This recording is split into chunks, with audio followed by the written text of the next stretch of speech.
That's why you have all these extra strings, so if you break one, you got more. Cool. Yeah. So we've got our nylons. Whose guitar is this? What's your name? Roy. Roy? Awesome, Roy. We'll be nice to your guitar. They have these, but over there. So they're nylon strings.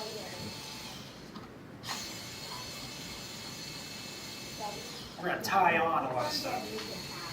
Make sure that we're nice and locked in before we move anywhere.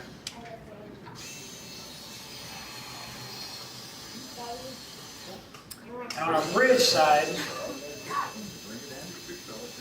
is this side down here, we're actually going to use the tension of the strings. You can see it now, where the way they wrap the strings around each other, they actually take the excess string and they put it up underneath the other string's wraps. So it kind of helps to hold them all in place.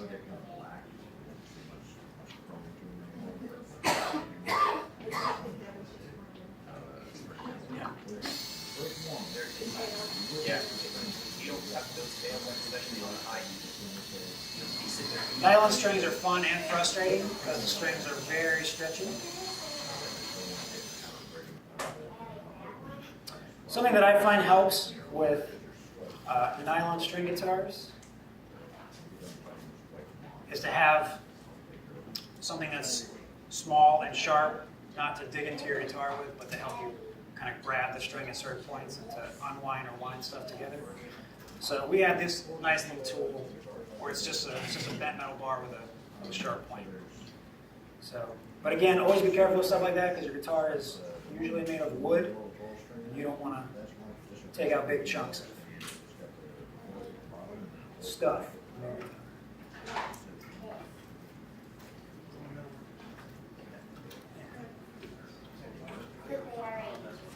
So we're tied in place pretty well here. Let's get more lines.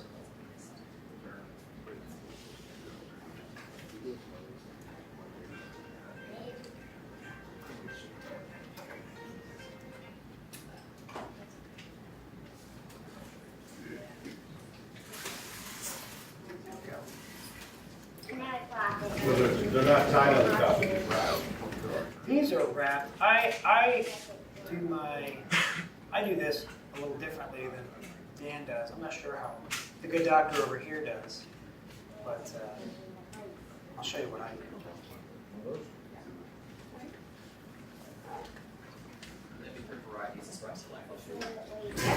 Are nylon strings more money or less money than steel? Yes. Trying to give you some commentary. Yeah. So, you know, nylon strings for organic. I think our price point string is like $10 for the set. And they go all the way up to a little over $20, depending. Nylon strings you don't necessarily talk about nylon strings in gauges. Right. You talk about them in tension, low, medium, or high. I tend to play high tension strings because I like that punchy, bright, or hard. Yeah. The higher hard tension tends to give you that punchy, bright, crisper sound, whereas a medium is a little bit more mellow. And then the soft tension is generally for folks that are trying to find their way through, you know, some finger attack challenges or a guitar that really just can't take that much pressure anymore. When you get some of the older strings or some of the older instruments that weren't really designed to last for 40, 50 years, but are still out there being played, you put high tension strings on them, they can pull the bridge off, and bad things happen. Can you interchange the strings like use metal strings to replace the nylon strings? Great question. The answer is absolutely not. When you look at the nylon string guitar, and I have one right here. Unfortunately, I have a guitar right here. You'll see that these rollers. You see the rollers? They're made of a plastic or some other softer type substance. When you look at an open headstock that is for. When you look at this open headstock, it's designed for steel strings, and you'll see that those rollers are metal because they've got to be tough enough to deal with that high E cutting into it. I've seen nylon string guitars that have come in and somebody's decided to put steel strings on them, and the rollers are thrashed. They've got all these, divots in them and all that kind of stuff, and there's nothing you can do except replace them. And How about the other way around? You put the soft strings on. so if you look at, the answer is no. Let's just say the answer is no. But if you look at the difference between these two, and you see that the nylon strings are nice and fat, so when you look at the nut, which is this thing up here, it's cut for fatter strings. When you look at the nut on the steel string, it's cut for skinnier strings. So what would happen is you put the big fat strings in there and they wouldn't sit into the nut. Unless you replace the nut, and it's a whole nut roll. That was good. That's a softball, right? He's been holding that one in all day. I know, But it is. he pitched it to himself.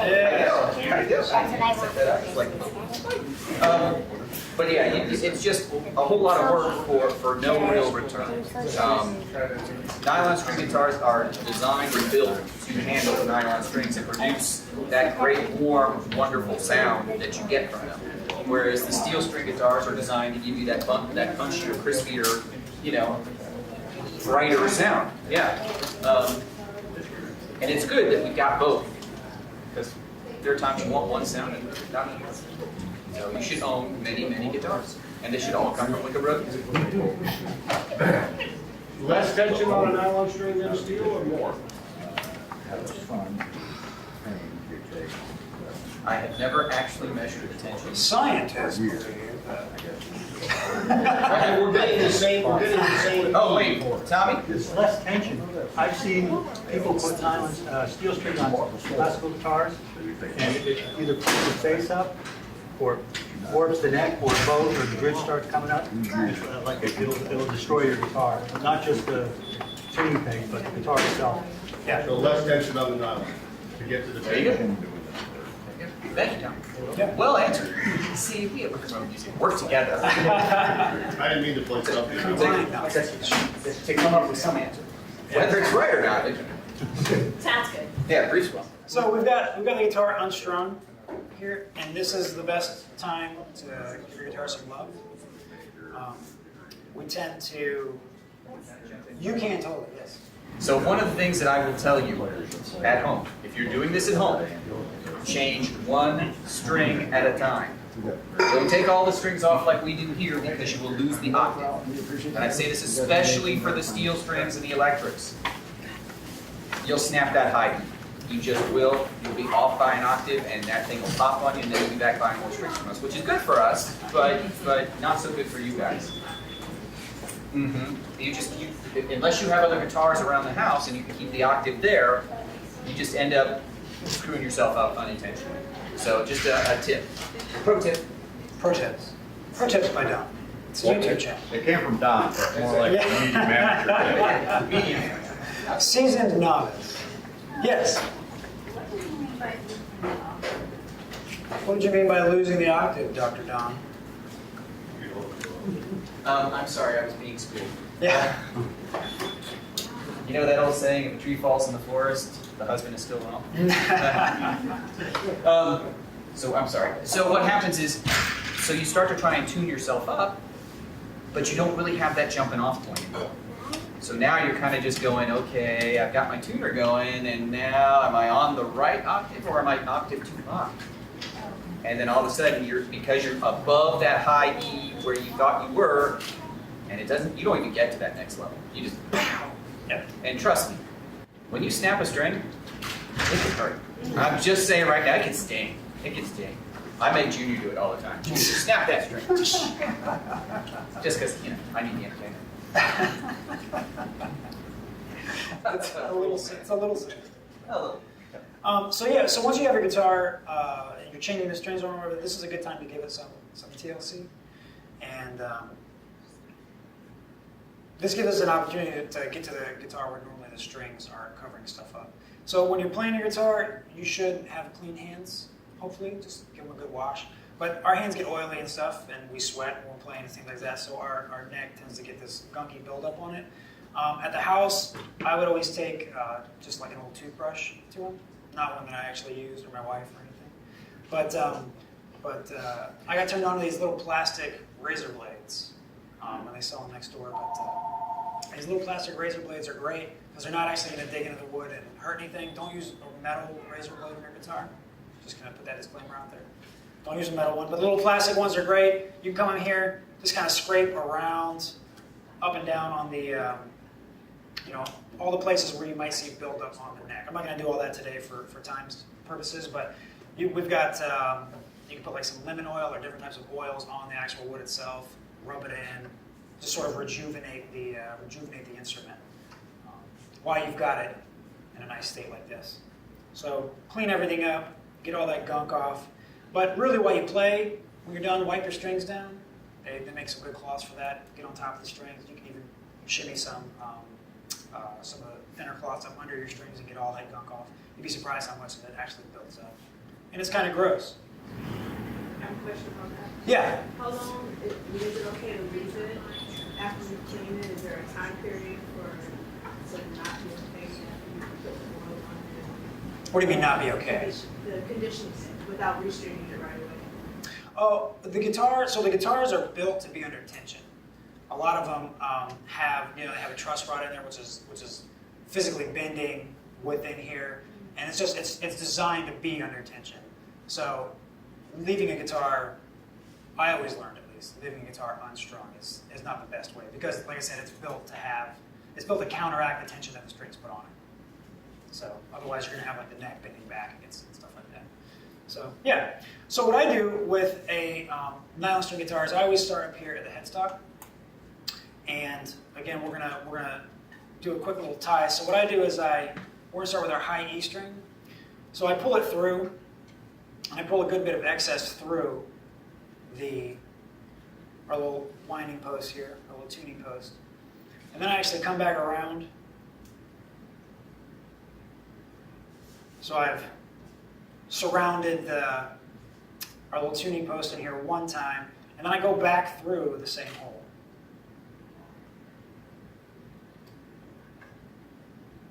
Pull it nice and tight. And it pops down. Usually doesn't. Who gave me these strings? No. Totally set you up. Defective strings, not a defective technician. Yeah. There are other guys who actually, I've seen them tie knots up here on these guys. Never tie knots. Don't. Never tie knots. If you got somebody else whispering your guitar, they're gonna mad at you. Yeah. Yes. Don't tie knots. Okay? So we've got it in there. We're keeping nice tension on this. The key with classical guitar, for me, I've always found the most frustrating thing is you let it go and you lose tension, and then you kind of lose all your twists and everything that you're doing. So it comes through and it just slides right through the bridge. It goes through the bridge, unlike the bridge pins, which push it down perpendicular to the bridge. This one goes right through. So horizontal view right now. And then again, keeping that tension.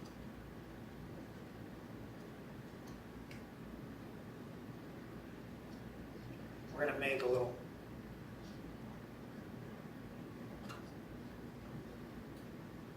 our first little wrap around where we make a U shape around the string.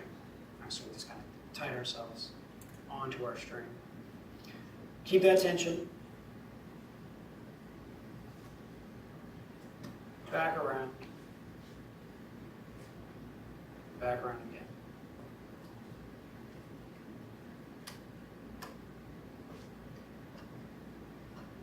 You should have a nice, tight hold on both ends now. Don't clip off the excess. Let that dangle there for a minute. We'll get to that in just a second. And we go back to our tuners. And tune it up a bit.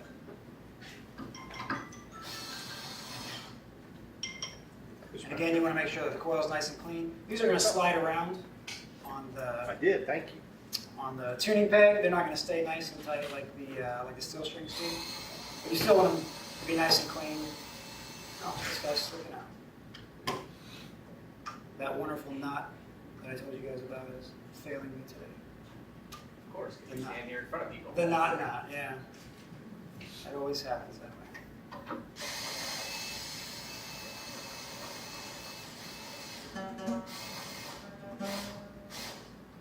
Yeah, and you can hear it as we're listening through this.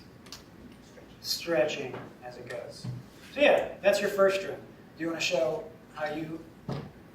Actually, I'm gonna jump in. You're going to do that? Okay. I'm gonna jump in. I've done one or two of these. So I do it kind of almost the exact opposite of John. I actually start down at the bridge. Simply because I don't know why. I just do. And I will give a good pull on the string before I put it in there, just to try and take some of the tension out of it. And I punch through, because what the key down to the bridge, the key that's going to make your bridge work, is that there's a wrap of the string that's right there on that corner. On one side of the corner versus the other side of the corner. And that's where the tension, that's that friction, holds that string in place. If you don't get over the corner with the wrap, this string is going to continue to slide, stretch, and it's never going to lock in. Okay? One of the challenges with some of these bridges is that they're glossy. And so glossy bridges tend to be just that more tricky because they just want to slide a little bit more. So I punch it through the hole. If I try to, I can find it.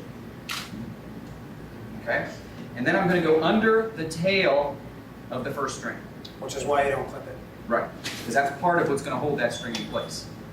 And then I come on this side of the other string, on my side, and I go through the little hole that I've created there. And I go through the hole once. Hang on, gotta give myself a little more tail.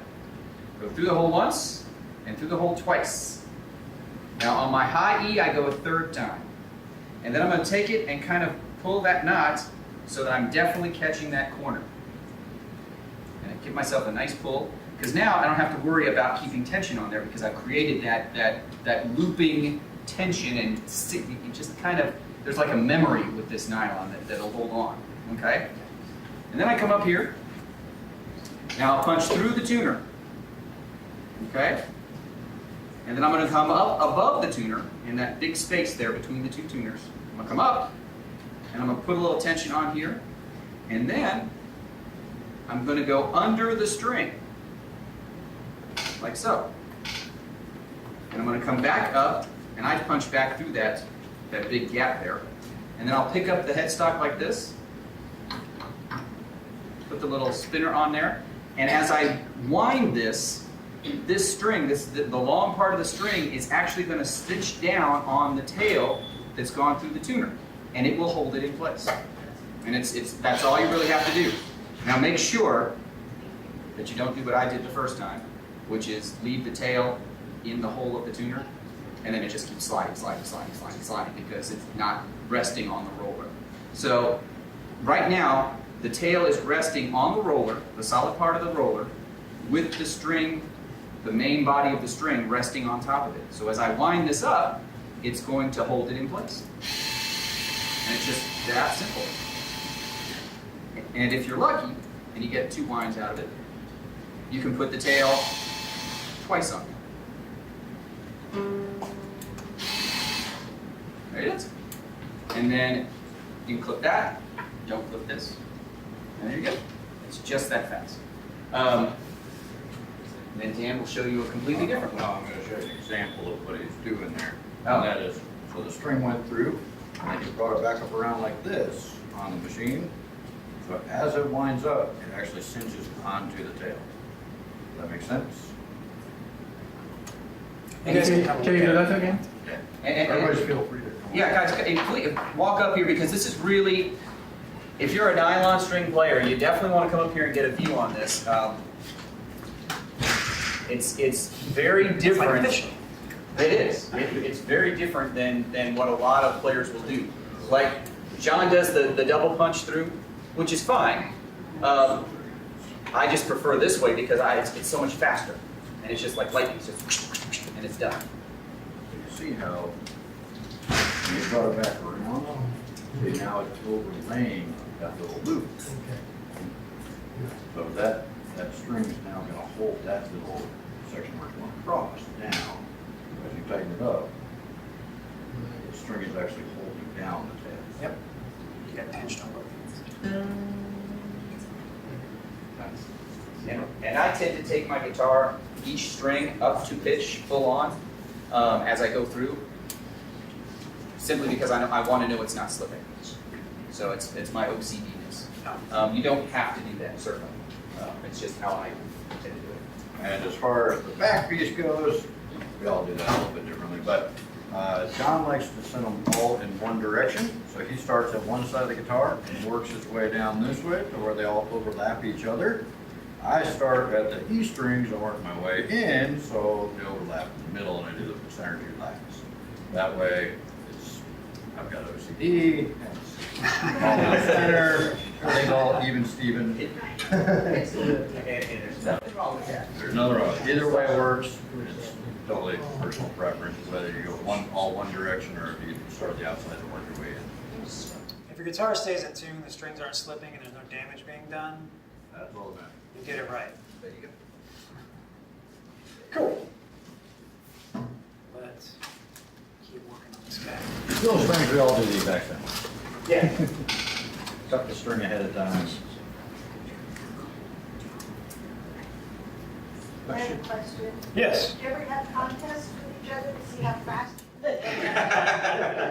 Here we have it. should We always let Don win those because Oh, well, Yeah. he's got a delicate constitution. That's right. I thought maybe because he signed the check. Yeah. We don't like to say Sometimes he signs them, a lot of Yeah. times we forget. that. Yeah. We had to switch over to direct deposit because we kept it in the check with no signature on it. I thought it was a good ploy. You know, I could at least get a little bit more time with money in the bank before they realize that, you know, and they get to the bank and be like, oh man, he didn't sign it again. I'll show them.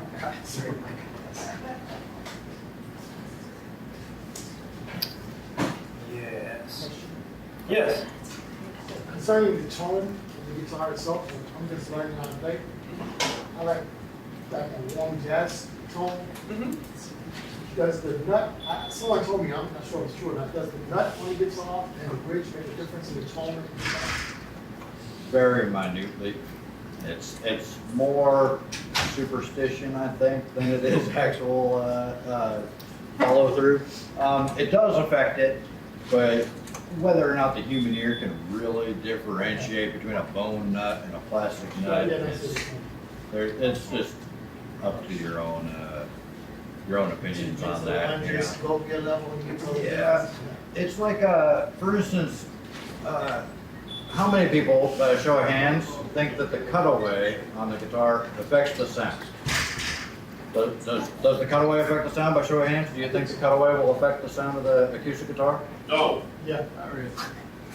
Right? Guy in the back says no. How many don't think it affects it? Raise your hand. All right, you guys will be correct. Taylor Guitars actually spent like years building computer models and measuring how the sound reflects inside the body of the guitar to put that to sleep once and for all and determine whether or not the cutaway affected the sound of the guitar. And what they determined is that the rear bout is where all the sound actually builds up. The front cutaway does not really affect the sound. It affects it, but not enough to be audibly to the human ear. You know, the human ear cannot hear the difference between a cutaway or non-cutaway. With that said, a cutaway, if you pick up the same model with a cutaway and without a cutaway, they might not sound the same because no two guitars sound the same. The same guy can make the same guitar out of the same piece of wood, one right after another on the same assembly line on the same day, and they're going to sound and play totally different. It's just wood is very unique in its characteristics. But if you have the exact same guitar with or without the cutaway, you're not going to be able to hear the difference.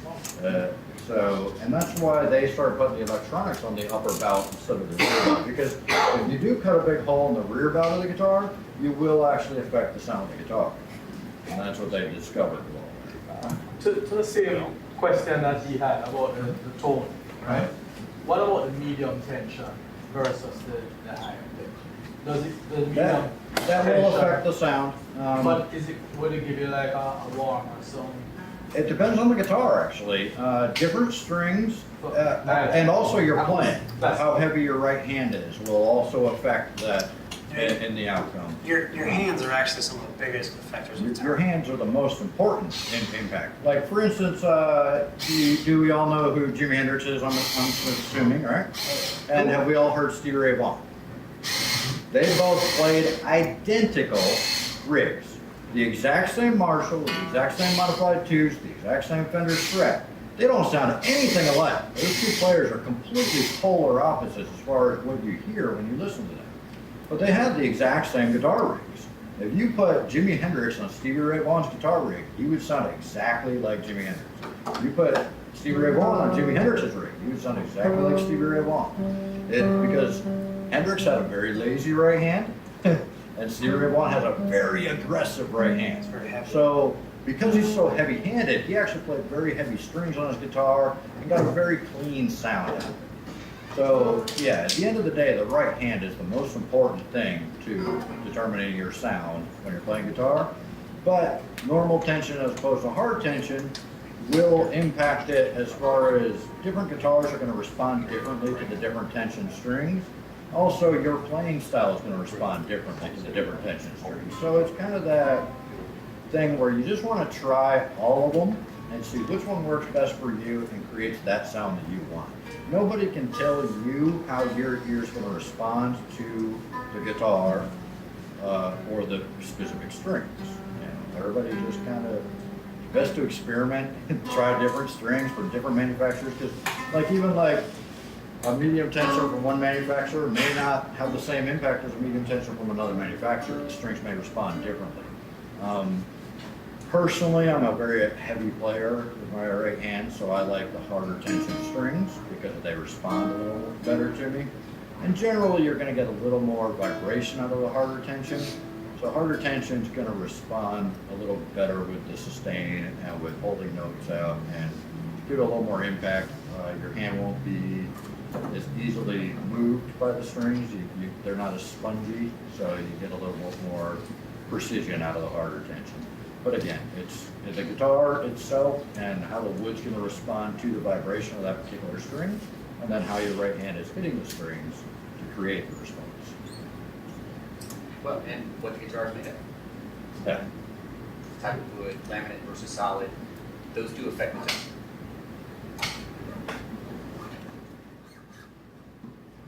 So while we're going here, the inside of these tuning pegs, these little guys here, my method didn't work on the third string, on the G string.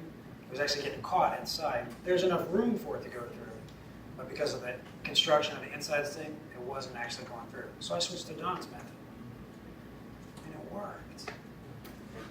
I'll be here. I can actually see his head growing. Yeah. It's like So- large. Don't be afraid to try something new. Scared Jackie when you said that. She's ready out to look. Why my daddy's head getting bigger?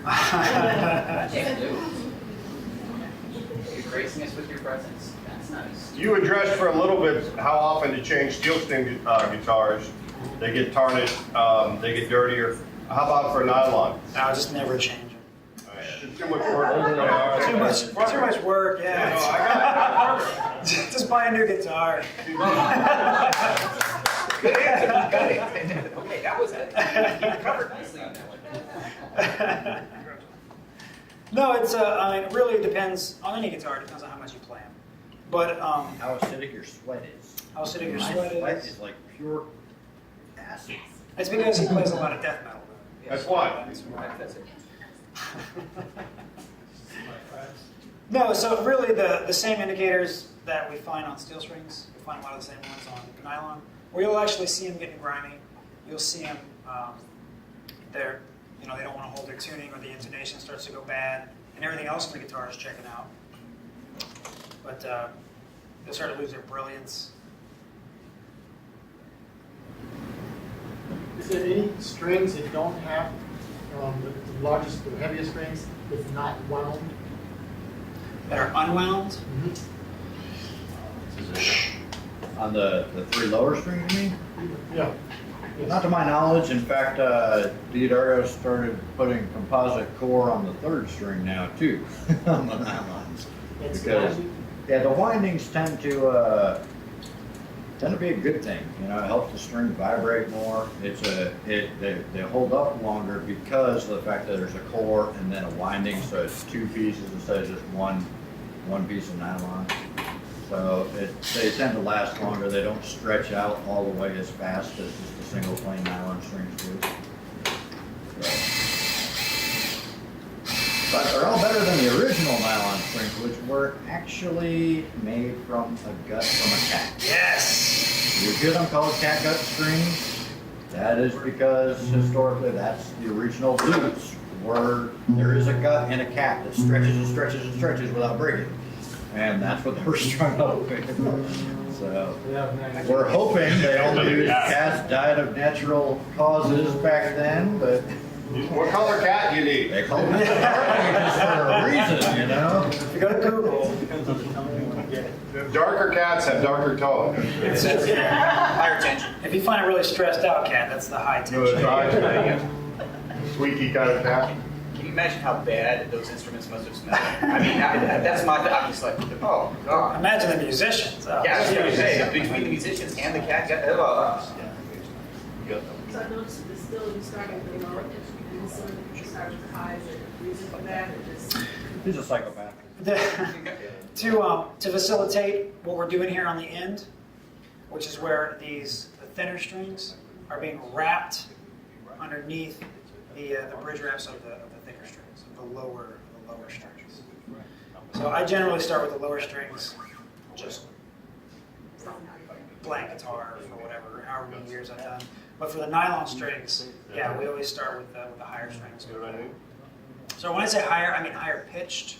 I know a lot of people, that's a little confusing sometimes, is people think of lower as being this guy because it's generally lower to the floor as opposed to higher in pitch. And guitar would go by pitch, not position. Right. Yeah. The low E is on top. We're all upside down backwards. Yeah. So sometimes that's confusing. So play your low E string.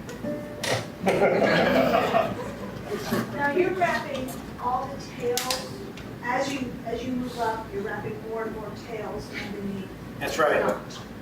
Yeah, because the next string will help the previous strings stay in place by holding that tail in Yeah. place. If So you it come, can't slip out. if you guys come up here and check it out, you can see it's just one tail wrapped Well, underneath. given that, when you get to that low E string, The wound strings don't really slip because of the windings. Yeah. They've got a grip to them. It's kind of like little teeth on there that grab onto the bridge and the machine head. It's just the nylon strings that usually cause the problem for everybody. so the higher pitch.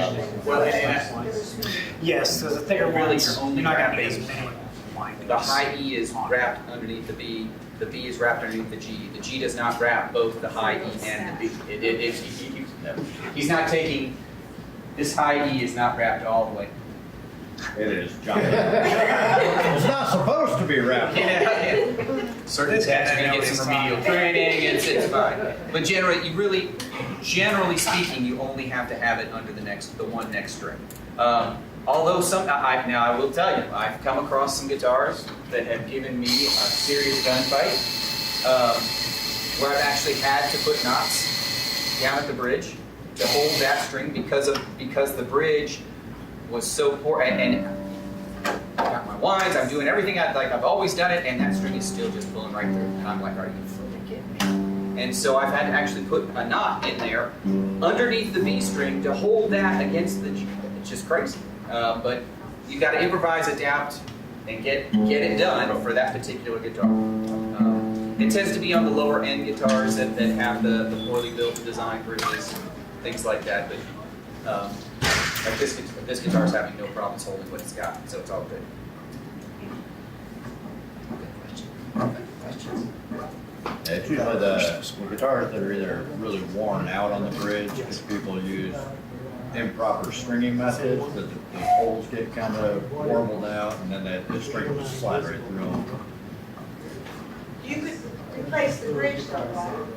And unless it's a really high-end guitar, it's generally not very cost effective, because you get a couple $100 to have a luthier, because those are glued in place. So you actually have to have them heated up to melt the glue and then take it off without damaging the top of the guitar and then glue it back in place. And it's not, if it's not perfectly in the right place, the intonation won't be correct on the guitar. So not something you want to use as a, oh, we can just replace the bridge option. Yeah, that's worst case scenario, the last thing you want to think about with an acoustic guitar. You want to address maybe replacing bridge pins on a steel guitar, steel string guitar? Replacing them? Yeah, upgrading them? Upgrading? Yeah. There is lots of bridge pins you can get, including these guys, which actually comes back to our earlier conversation about different tones on acoustic guitars. You can actually put brass bridge pins in the guitars, and that increases the tone and sustain of the guitar. It's surprisingly how much these little bridge pins work. On the classical? Not on classical, no bridge pins. On acoustic guitars. Yeah, you change subjects. I'm sorry. I'm sorry. He went back. I don't have one of those. But no, this is actually a good thing to bring up, because there is ways you can improve the sound of any acoustic guitar, and adding brass bridge pins actually does help to sustain the guitar a little bit. I mean, it's not going to be a night and day difference. It's not going to make your $100 Ibanez sound like a Taylor, but it will improve the sustain and give you a little bit more brightness and brilliance to the guitar, just from changing out the metal bridge pins in there. It just adds mass to the bridge. Any kind of mass you add to the guitar generally will increase sustain or tone. So that is a good tip. Taylor uses ebony bridge pins on most of their guitars. I think they're using plastic ones on the smaller guitars now, but most of them have ebony bridge pins instead of plastic, which for the same reason. It helps the string vibrate better throughout the bridge and increases the sustain of the guitar a little bit. Yeah, any acoustic guitar you can swap out with the brass bridge pins, and they're not very expensive. I think these are like $13 or something like that for the basic ones, and then we got 20 for the ones with the abalone but they actually do improve the sound of the guitar in a slight manner, but it is noticeable. We had a question. Somebody was asking what this part is on the guitar.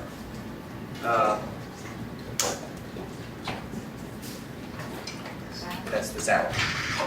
That's the saddle. That is replaceable. When you take all the strings off, you can actually pull the saddle out, put it back in, and flip it around. You can do some really stupid things like drop it and lose it, and break it. And what else have I done? I've done lots of bad things. You can put it in backwards. That's always fun. Yeah, Backwards, or, upside down. or you don't seat it quite right, and then you suddenly look at the guitar and you're like, what's wrong with it? Why is my action all goofy? Oh. Then you have to loosen all the strings and reseat it. And if it's an acoustic electric guitar, you've got to be really careful with the saddle, because if the saddle's not seated perfectly, it won't. The pickup is underneath the saddle on a lot of them, so it won't respond to the pickup 100%. So you can lose strings. Certain strings won't be coming through the amp like they're supposed to.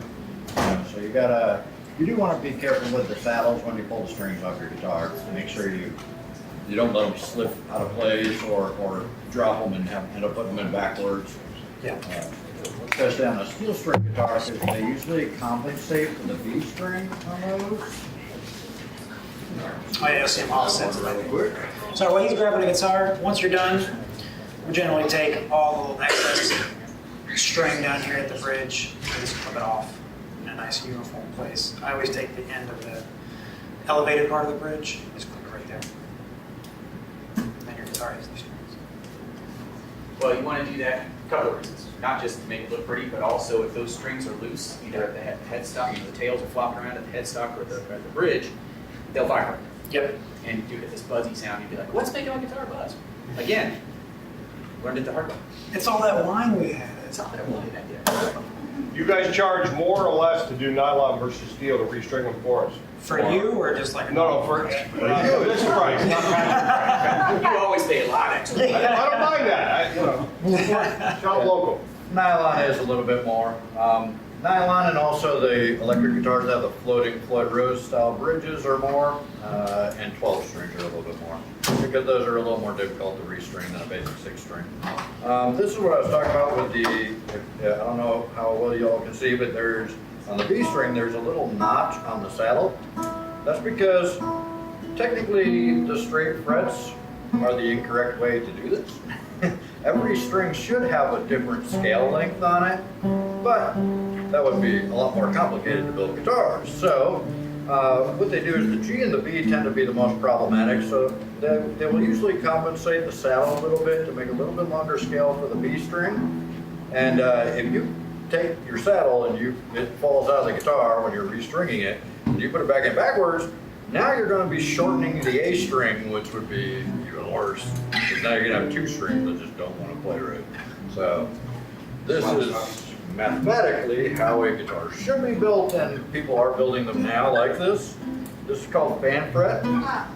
This is actually the high E string. This is a 7-string guitar, by the way. But the high E string is a 25.5-inch scale, which is your standard scale length.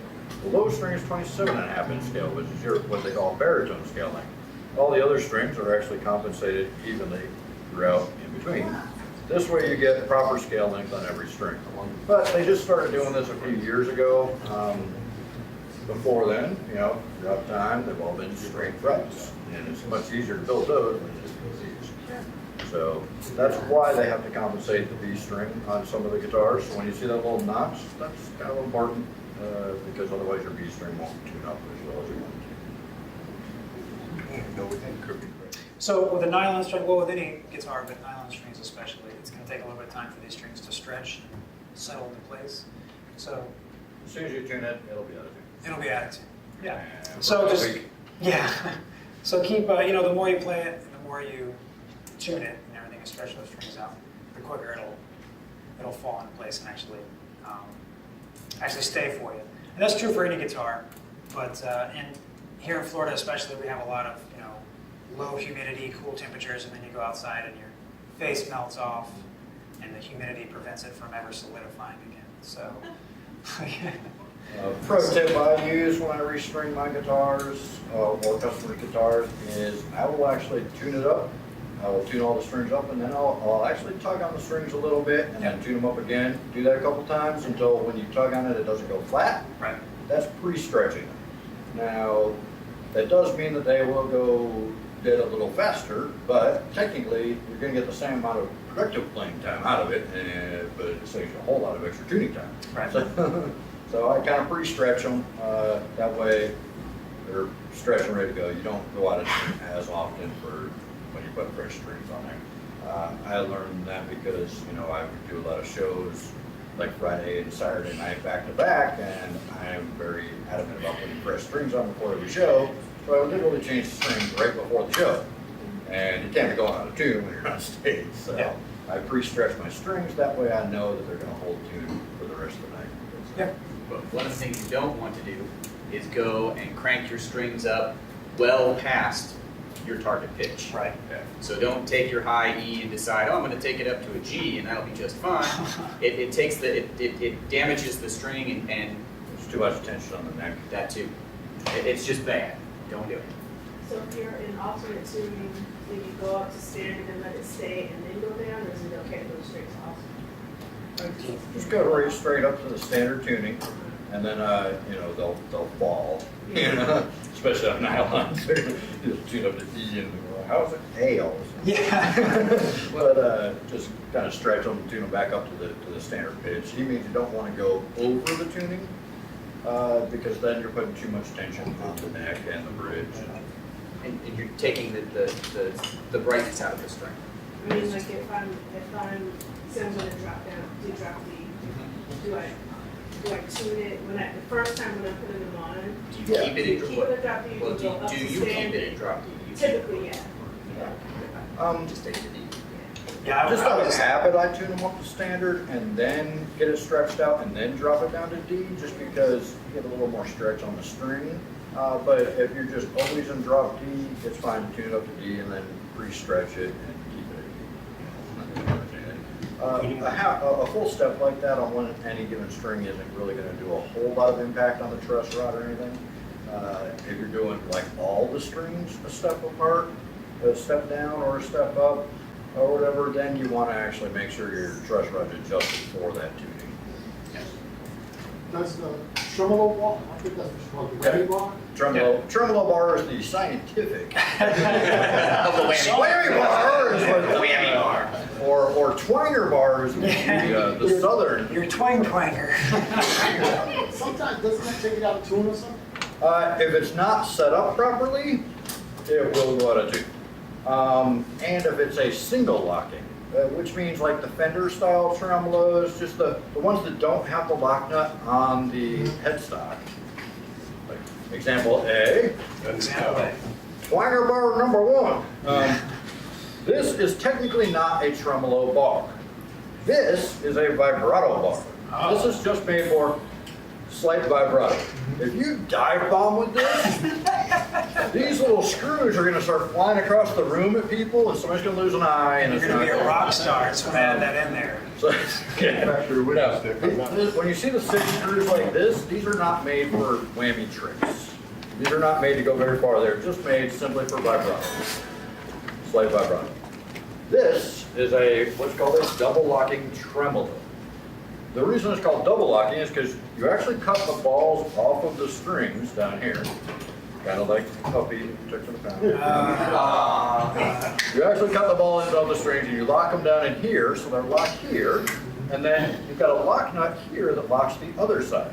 So this stays loose. In fact, you can take these nuts right off of there when you're putting the strings on, and you tune it up with your machine heads normally, but then you're going to lock this down, and then from then on you use these fine tuners. These are actually called fine tuners down here to adjust your tuning.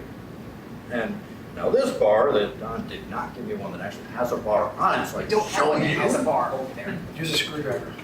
Here's Nice to hear that. This is the foreman. It's Don's LPD. a screwdriver. Oh, I didn't Oh, have it's a screwdriver. Man. So these.